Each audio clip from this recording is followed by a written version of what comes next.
পঞ্চদশ সংশোধনের বিষয়ে হাইকোর্টের রায় বহাল। আগামী নির্বাচন তত্ত্বাবধায়ক সরকারের অধীনে হবে, জানালেন আইনমন্ত্রী। শহর ও নগরের বর্জ্য ব্যবস্থাপনায় আমূল পরিবর্তন জরুরি, বললেন প্রধানমন্ত্রী। পরিবেশ রক্ষায় সমন্বিত প্রচেষ্টা অব্যাহত, জাতীয় বৃক্ষ মেলার উদ্বোধন। পাহাড় ধসে বান্দরবান কক্সবাজারে 7 জনের মৃত্যু, 3 দিনে কক্সবাজারে 21 জনের প্রাণহানি।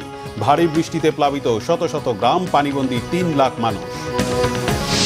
বিশ্বকাপে সেমিফাইনালে ওঠার লড়াই শুরু আজ। প্রথম কোয়ার্টার ফাইনালে শিরোপার দাবিদার ফ্রান্সের সামনে অপ্রতিরোধ্য মরক্কো। দেখছিলেন সংবাদ শিরোনাম, বিস্তারিত। সংবিধানের বহুল আলোচিত পঞ্চদশ সংশোধনী নিয়ে হাইকোর্টের দেওয়া রায় বহাল রেখেছেন আপিল বিভাগ।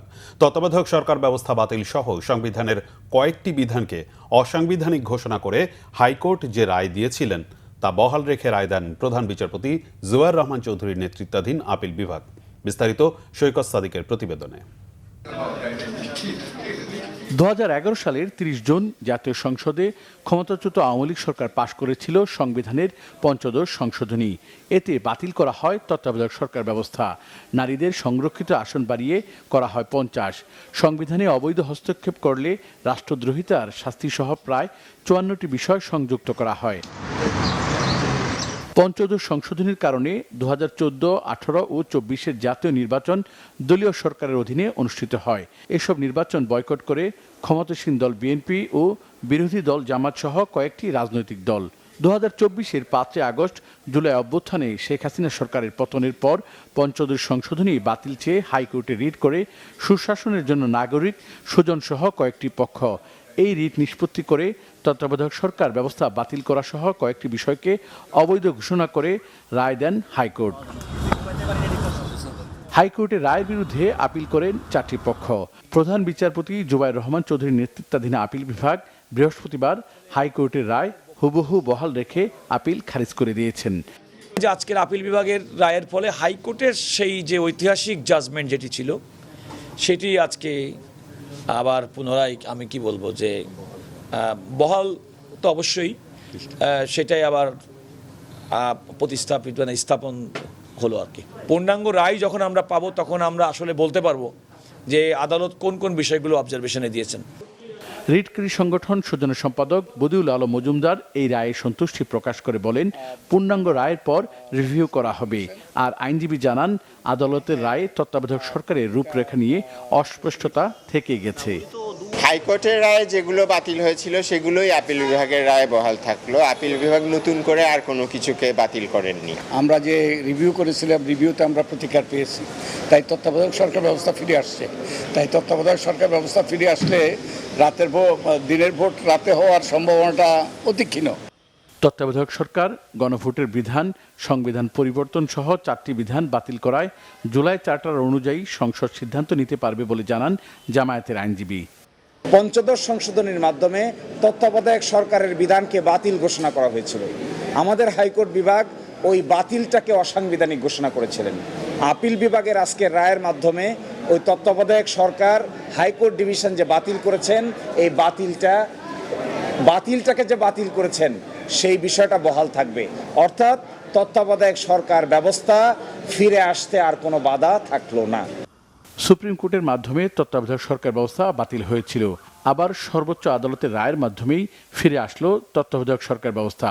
তবে তত্ত্বাবধায়ক সরকারের রূপরেখা কি হবে তা নির্ধারণ করবে জাতীয় সংসদ। সৈকত সাদিক, বাংলা ভিশন, ঢাকা। আইনমন্ত্রী অ্যাডভোকেট আসাদুজ্জামান বলেছেন, পঞ্চদশ সংশোধনী ছিল বাংলাদেশের মানুষের গণতন্ত্রের যাত্রাপথে এক অন্তরায়। জুলাই সনদকে সামনে রেখে বাকি সংশোধনীগুলো সংসদে আলোচনা করে জনগণের স্বার্থের কথা মাথায় রেখে সংবিধান সংশোধন করা হবে। রায়ের কপি হাতে পেলে পুরো রায় চুলচেরা বিশ্লেষণ করে পরবর্তীতে সিদ্ধান্ত নেওয়া হবে। আগামী জাতীয় নির্বাচন নির্দলীয় তত্ত্বাবধায়ক সরকার ব্যবস্থার অধীনে হবে বলেও জানান আইনমন্ত্রী। একই কথা বলে দিয়েছেন, যেটা পার্লামেন্ট সিদ্ধান্ত নেবেন, আর হাইকোর্ট যেগুলো আপনার অবৈধ ডিক্লেয়ার করেছে সেগুলো বহাল রেখেছে। সুতরাং হাইকোর্টের রায় বহাল আছে, আর বাকি যেগুলো আছে সেগুলো আমরা সংবিধান সংশোধনের মাধ্যমে যা যা পদক্ষেপ নেওয়া দরকার আমরা পার্লামেন্টের সামনে প্লেস করব এবং সেই অনুসারে করব, এবং সেখানে আমাদের এই সংশোধনীগুলো আনতে আমাদের মুখ্য বিবেচ্য বিষয় থাকবে জুলাই চার্টার। জনগণ খুশি কিনা সরকার সেটা দেখবে, জন আকাঙ্ক্ষা পূরণ হয়েছে কিনা। আমি মনে করি 2-4টা গুরুত্বপূর্ণ ইস্যুতে জন আকাঙ্ক্ষা পূরণ হয়েছে নিশ্চয়ই, আর অন্য ইস্যুগুলো যেহেতু পার্লামেন্টের সাথে আমি মনে করি রাইটলি বলেছেন, পার্লামেন্ট ইজ দ্য অথরিটি। যে পার্লামেন্ট একটা আইন প্রণয়ন করতে পারে সেই পার্লামেন্ট সেই একই আইন বাতিলও করতে পারে। প্রধানমন্ত্রী তারেক রহমান বলেছেন, শুধু গাছ লাগানো বা নদী খাল খননে পরিবেশ রক্ষা হবে না, শহর ও নগরের বর্জ্য ব্যবস্থাপনায়ও আমূল পরিবর্তন আনা জরুরি।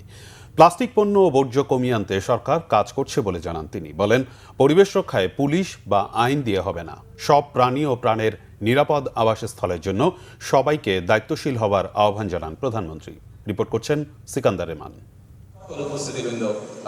প্রধানমন্ত্রী তারেক রহমান বলেছেন, সরকার যে 20,000 কিলোমিটার খাল ও নদী খনন করছে তা কৃষকদের সুবিধা দেওয়ার পাশাপাশি পরিবেশ রক্ষায় ভূমিকা রাখবে। সরকারের নেওয়া উদ্যোগ বাস্তবায়ন করতে পারলে নিরাপদ সবুজ বাংলাদেশ সম্ভব বলে জানান তিনি। আগারগাঁয়ে চীন মৈত্রী সম্মেলন কেন্দ্রে বিশ্ব পরিবেশ দিবস ও পরিবেশ মেলার উদ্বোধন করেন প্রধানমন্ত্রী তারেক রহমান। প্রধানমন্ত্রী জানান, 5 বছরে 25 কোটি গাছ রোপণের সিদ্ধান্ত নিয়েছে সরকার। কোন মাটিতে কোন আবহাওয়ায় কোন গাছ লাগাতে হবে সেদিকটি লক্ষ্য রেখেই গাছ রোপণ করতে হবে। এই বনায়ন পশু পাখি বিভিন্ন প্রাণী কীটপতঙ্গের জন্য নিরাপদ বাসস্থান কিংবা প্রয়োজনীয় আহারের যোগান দিতে পারে কিনা, এটিও কিন্তু আমাদের চিন্তার মধ্যে থাকা প্রয়োজন। কারণ আমরা অনেক গাছ অনেক কিছু কেটে ফেলার কারণে যেটি হচ্ছে সমস্যা, অনেক পোকামাকড় অনেক কিছু কিন্তু বিলুপ্ত হয়ে যাচ্ছে, যেটাও পরিবেশের জন্য ক্ষতিকারক। গাছপালা,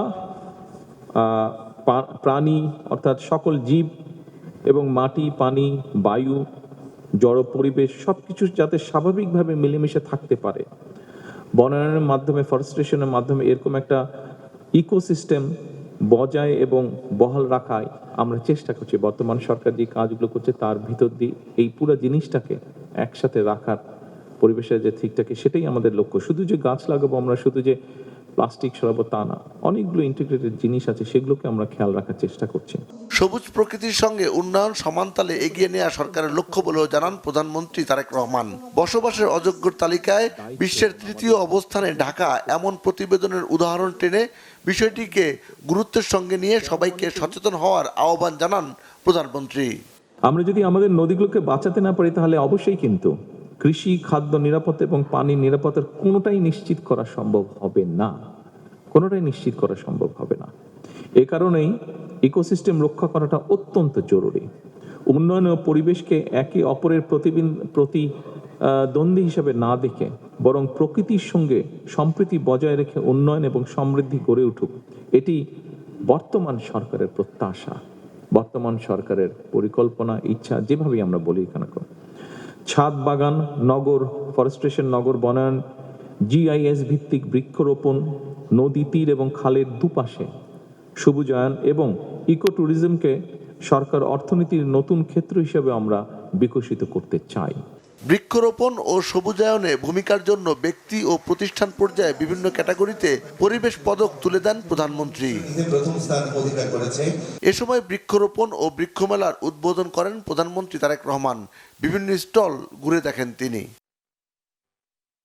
সিকান্দার রেমান, বাংলাভিশন, ঢাকা। টানা ও ভারী বৃষ্টিতে 3 পার্বত্য জেলায় পাহাড় ধসের পাশাপাশি বন্যা পরিস্থিতির অবনতি হয়েছে। বান্দরবানের লামায় পাহাড় ধসে শিশুসহ 5 জনের মৃত্যু হয়েছে। দুর্যোগ পরিস্থিতিতে বান্দরবানে 12ই জুলাই পর্যন্ত সব পর্যটন কেন্দ্র বন্ধ ঘোষণা করা হয়েছে। এদিকে খাগড়াছড়ির দীঘিনালায় বন্যা পরিস্থিতির অবনতিতে 3000 মানুষ আশ্রয়কেন্দ্রে আশ্রয় নিয়েছে। বান্দরবানের লামা উপজেলার আজিজনগর ইউনিয়নের মিশনপাড়া এলাকায় বুধবার রাতে প্রবল বৃষ্টিতে মাটির ঘরে পাহাড় ধসে পড়ে 2 পরিবারের শিশুসহ 5 জনের মর্মান্তিক মৃত্যু হয়েছে। ফায়ার সার্ভিস ঘটনাস্থলে পৌঁছে এলাকাবাসীর সহযোগিতায় মাটি সরিয়ে মরদেহ উদ্ধার করে। এদিকে বান্দরবান জেলা সদর, লামা, আলীকদম, নাইক্ষ্যংছড়ি উপজেলার বিস্তীর্ণ এলাকা বন্যার পানিতে তলিয়ে গেছে। জেলা প্রশাসন 220টি আশ্রয় কেন্দ্র খুলেছে। বন্যা কবলিত লোকজন বিভিন্ন আশ্রয় কেন্দ্রে আশ্রয় নিয়েছে। এছাড়া ব্যাপক পাহাড় ধসে রুমা, থানচি ও রোয়াংছড়ি সড়কে যানবাহন চলাচল চরমভাবে ব্যাহত হচ্ছে। খাগড়াছড়ি জেলা সদরে বন্যা পরিস্থিতির কিছুটা উন্নতি হলেও দীঘিনালার বন্যা পরিস্থিতি অপরিবর্তিত রয়েছে। দুর্যোগের কারণে জেলার সকল সরকারি প্রাথমিক বিদ্যালয় আজ বন্ধ রয়েছে সাজেক, লংগদু ও বাঘাইছড়ির সাথে খাগড়াছড়ি সহ সারা দেশের সড়ক যোগাযোগ। মহালছড়ির দুর্গত এলাকায় বিশুদ্ধ পানির তীব্র সংকট দেখা দিয়েছে। এদিকে চট্টগ্রামে প্রায় 4 দিন পর আজ সূর্যের দেখা মেলায় স্থবির মহানগরীতে আবার ফিরেছে কর্মচাঞ্চল্য। নিচু এলাকায় এখনও কিছু পানি জমে থাকায় দুর্ভোগে লোকজন। এদিকে টানা বৃষ্টির কারণে কক্সবাজারে পাহাড় ধসের মৃত্যুর মিছিল ক্রমশ দীর্ঘ হচ্ছে। সকালে আবারও পাহাড় ধসে 2 জনের মৃত্যু হয়েছে। এ নিয়ে শহর ও রোহিঙ্গা ক্যাম্পে গত 3 দিনে নারী, পুরুষ ও শিশু শিক্ষার্থী, শিক্ষক সহ মারা গেছে 21 জন। ভারী বৃষ্টি অব্যাহত থাকায় জেলার 5টি উপজেলার 40টি ইউনিয়নে বন্যা ও পাহাড়ি ঢলের পানি ঢুকে প্লাবিত হয়েছে। ভেঙে গিয়েছে নদী ও খালের ছোট ছোট বাঁধগুলো। পানিবন্দী হয়ে পড়েছে 3 লাখ মানুষ। মোর্শেদুর রহমান খোকনের তথ্য ছবিতে দেখুন বিস্তারিত। টানা বৃষ্টিতে উজাম থেকে নেমে আসা ঢলে প্লাবিত কক্সবাজারের নিচু অঞ্চল। জেলার দ্বীপ উপজেলা, কুতুবদিয়া, মহেশখালী, চকরিয়া, রামু, উখিয়া ও টেকনাফ উপজেলার কয়েক শতাধিক গ্রাম বন্যায় কবলিত হয়ে 3 লাখেরও বেশি মানুষ পানিবন্দী হয়ে পড়েছে। দেখা দিয়েছে বিশুদ্ধ পানির সংকট। চকরিয়ার মাতামুহুরী ও কক্সবাজারের বাঁকখালী নদীর পানি বিপদসীমার উপর দিয়ে বইছে। এই অবস্থায় খাল বিলের পানি দ্রুত নামতে না পারায় জনদুর্ভোগ আরও বেড়েছে। জলজট ও কৃত্রিম বাঁধের কারণে পানি নামতে পারছে না। আর ঘর বাড়ি এখন বেশি কষ্ট আছে মোটামুটি রিসিভার হারানে আর পানি বন্ধ হয়ে যাবে, যাইতে না পারে। এই পানিটা মানে অতি সহজেই নামার সুযোগটা থাকে না, কারণ কৃত্রিম জলাবদ্ধতা সৃষ্টি করে তারা মাছ ধরে। এখন রাফুল যদি খুলে নিই তারা চেয়ার মনে আর বসবাস করি না, আমার আউডার বন্ধ, ঘর বাড়ি ঢুকি যাবে। পাহাড় ধসের ঝুঁকি থাকায় উপজেলা প্রশাসনের পক্ষ থেকে পাহাড়ের পাদদেশে বসবাসরতদের মাইকিং করে আশ্রয় কেন্দ্রে যেতে বলা হলেও অনেকেই তা মানছেন না। গত 3 দিনে এখন পর্যন্ত পাহাড় ধসে মারা গেছে 21 জন। সকাল থেকে কন্টিনিউয়াসলি মাইকিং করছে এবং সরে যাওয়ার জন্য তাদেরকে বলছি, কিন্তু তারা সরছে না। কিন্তু এখন আমরা তাদেরকে ফোর্স প্রয়োগ করবো, তারা যদি না সরে আমরা অন্যভাবে তাদেরকে সরানোর ব্যবস্থা করবো। এখান থেকে সরতে হবে, এটা হলো কথা। পানিবন্দী মানুষের বিষয়ে নিয়মিত খোঁজ খবর রাখা হচ্ছে বলে জানায় জেলা প্রশাসন। কিছু জায়গায় ফ্লাশ ফ্লাড তাৎক্ষণিকভাবে কিন্তু পানিটা দ্রুত নিষ্কাশন হয়ে যাচ্ছে। আমরা আশা করি এখন যে বৃষ্টির যে পূর্বাভাস যেটা পাচ্ছি, আস্তে আস্তে এটা কমে যাবে। জেলায় আরও 2 দিন অতি ভারী বৃষ্টির পূর্বাভাস দিয়েছে আবহাওয়া অধিদপ্তর। সমুদ্র বন্দরগুলোতে 3 নম্বর সতর্ক সংকেত বহাল রাখার নির্দেশ দেওয়া হয়। Bangla vision news desk. রাতে শুরু হচ্ছে কোয়ার্টার ফাইনালের উত্তেজনা। আর কোয়ার্টার ফাইনালের প্রথম ম্যাচই 2022 বিশ্বকাপের সেমিফাইনালের পর মুখোমুখি হচ্ছে ফ্রান্স, মরক্কো। ফরাসিদের বিপক্ষে সেই হারের প্রতিশোধ দিতে শেষ 8-এ খেলতে নামবে আশরাফ হাকিমির দল। বোস্টনে ম্যাচটি শুরু হবে বৃহস্পতিবার রাত 2টায়। বিস্তারিত তাহিদুর রহমানের রিপোর্টে। 2022 বিশ্বকাপের সেমিফাইনাল ফ্রান্সের বিপক্ষে কাতারের আল বাইত স্টেডিয়ামে থমকে গিয়েছিল মরক্কোর স্বপ্ন। সেই গল্পের নতুন অধ্যায় এবার যুক্তরাষ্ট্রের বস্টনে।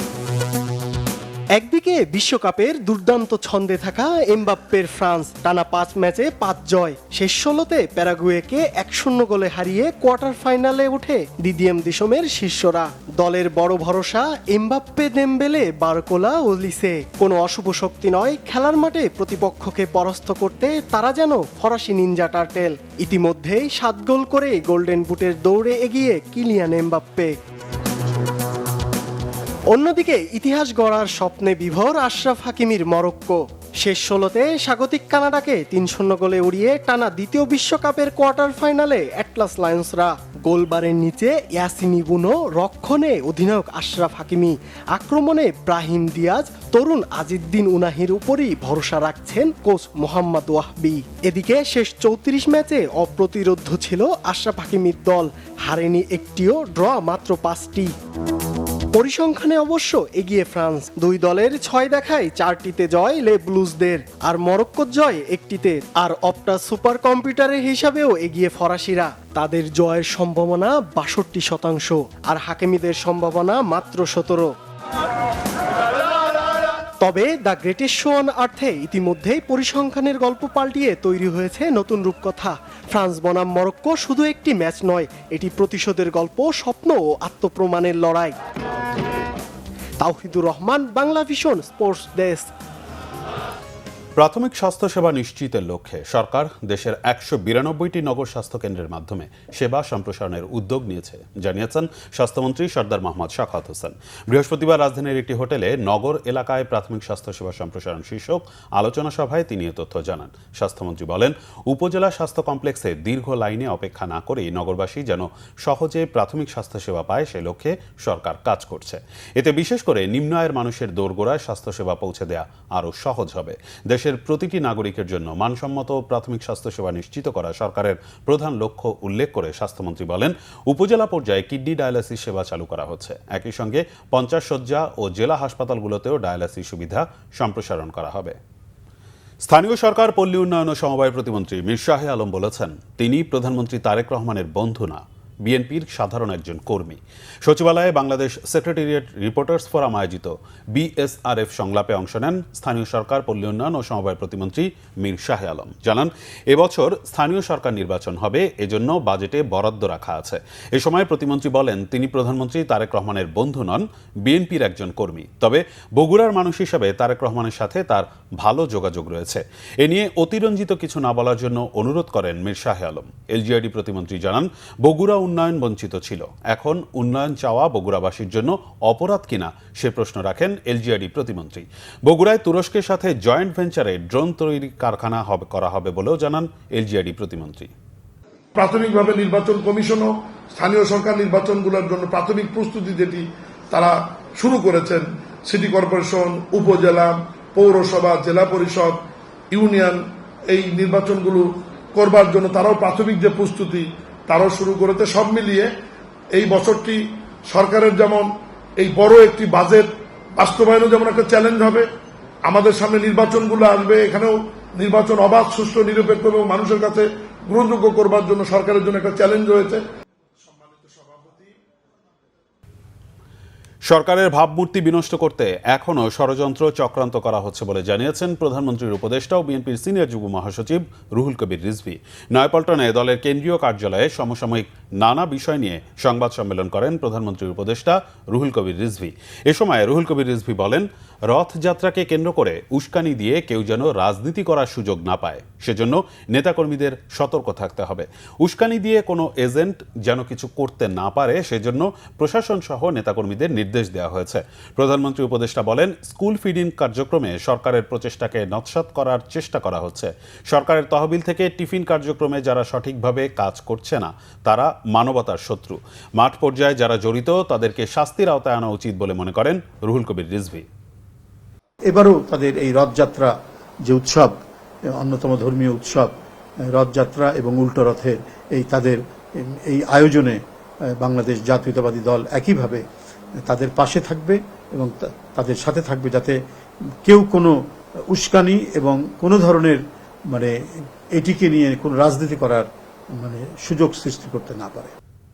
আন্তর্জাতিক, ইরানের সাবেক সর্বোচ্চ ধর্মীয় নেতা আয়াতুল্লাহ আলী খামেনির দাফন আজ। জন্মস্থান ইরানের মাশাদ শহরে শিয়া মুসলিমদের অন্যতম পবিত্র স্থান ইমাম রেজার সমাধির পাশে তাকে সমাহিত করা হবে। গত শুক্রবার থেকে শুরু হওয়া শোকানুষ্ঠানের প্রথম 3 দিন সাধারণ জনগণের জন্য খামেনির মরদেহ রাখা হয় তেহরানের গ্র্যান্ড মুসাল্লা মসজিদে। এরপর নেওয়া হয় কোম শহরে, সেখান থেকে বিমানে করে ইরাকে নিয়ে যাওয়া হয়, যেখানে নাজাফ ও কারবালায় হাজার হাজার মানুষ তাকে শেষ শ্রদ্ধা জানান।